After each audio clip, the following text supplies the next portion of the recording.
Sabe o que acontece quando uma sociedade tem medo de dizer uma palavra? Bom, ela acaba inventando um monte de outras para falar em volta dela. É com essa ideia que a gente vai mergulhar hoje em Um Livro para Ser Entendido, do Pedro HMC.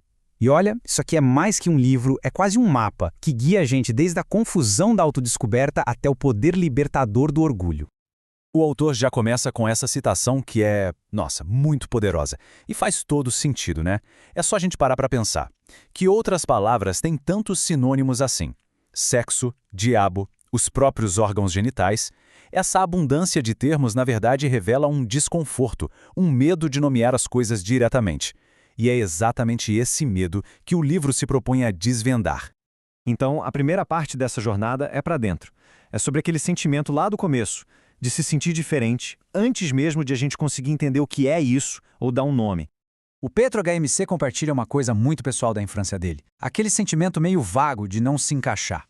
Sabe, enquanto os outros meninos falavam de meninas, ele só fingia que também gostava. Para ser aceito, para não sofrer um preconceito que ele nem entendia direito, mas já sentia que existia. E o mais fascinante é como a verdade, às vezes, aparece antes mesmo da gente entender. O autor conta que, anos depois, relendo o diário de infância, ele percebeu, nossa, ele estava completamente apaixonado pelo melhor amigo. Tinha páginas e páginas detalhando cada coisinha que eles faziam juntos, o ciúme que ele sentia sem nem saber porquê. Já estava tudo ali, sabe? No subconsciente. E aqui fica um contraste muito claro.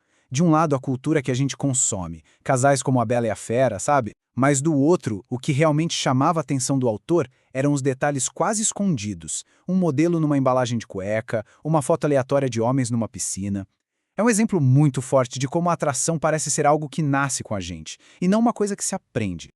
Ok, depois de entender essa bagunça interna, a jornada passa a ser sobre enfrentar o que vem de fora, os mitos, os equívocos que a sociedade criou em torno desse assunto. E essa aqui é, talvez, a pergunta mais comum de todas, o mito mais persistente que o livro tenta derrubar. Afinal, ser gay é uma escolha? Para responder isso, o autor propõe um teste bem simples, de 30 segundos. O desafio é para quem acredita que ser gay é uma opção sexual.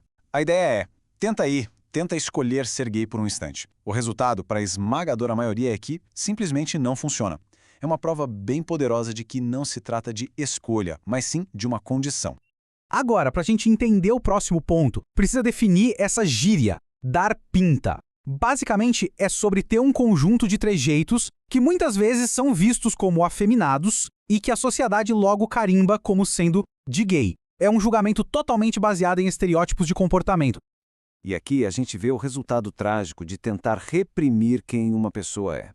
O livro traz essa história. Um pai proibiu o filho de aprender piano porque, na cabeça dele, era coisa de gay.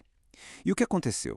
O menino cresceu, virou um homem gay que não sabe tocar piano.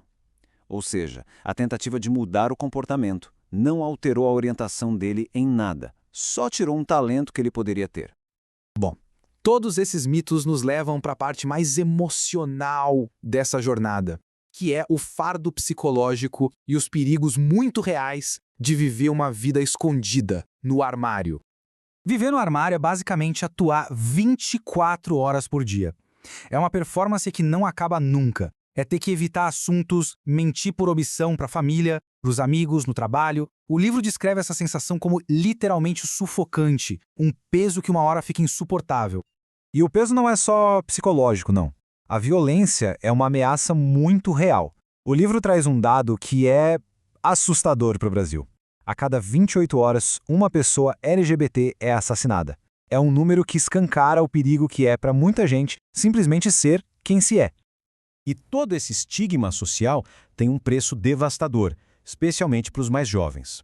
Os dados mostram que jovens LGBTQ+, têm 3 vezes mais chances de usar drogas, 6 vezes mais chances de sofrer com depressão e, o que é mais chocante, 8 vezes mais chances de tentar o suicídio. São estatísticas que doem e que refletem uma realidade muito dura de rejeição e de bullying. E a crueldade do bullying homofóbico ainda tem uma camada a mais. Muitas vezes, quando a vítima vai contar em casa o que está sofrendo, acaba ouvindo que ela precisa mudar, sabe? Anda direito, fala como homem, a culpa é transferida do agressor para a vítima, o que só reforça a ideia de que ela é quem está errada.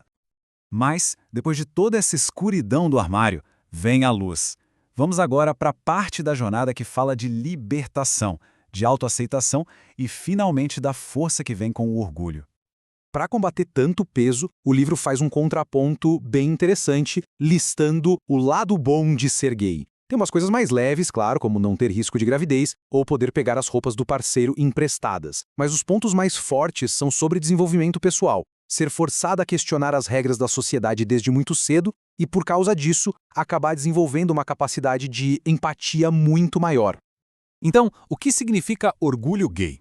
O livro define de um jeito muito claro. Orgulho é o oposto de vergonha. Não é sobre fazer uma festa por ser gay, mas sim sobre afirmar o direito de existir sem medo, sem perseguição e sem aquela vergonha que a sociedade tenta impor o tempo todo. Para muita gente, o passo final para sair do armário é aquela conversa com os pais. O livro até oferece essa mensagem, que é ao mesmo tempo um ato de confiança e um apelo. É um lembrete de que, no fim das contas, por trás de toda a questão, existe um filho ou uma filha pedindo para continuar sendo amado. E a gente termina com essa provocação. O livro todo nos leva a questionar as nossas próprias definições. Se a diversidade existe em toda a natureza, como o livro mostra, talvez o que a gente chama de normal seja só uma construção da sociedade. Talvez as regras é que sejam a única coisa que não é, de fato, natural. Fica aí uma ideia para a gente refletir.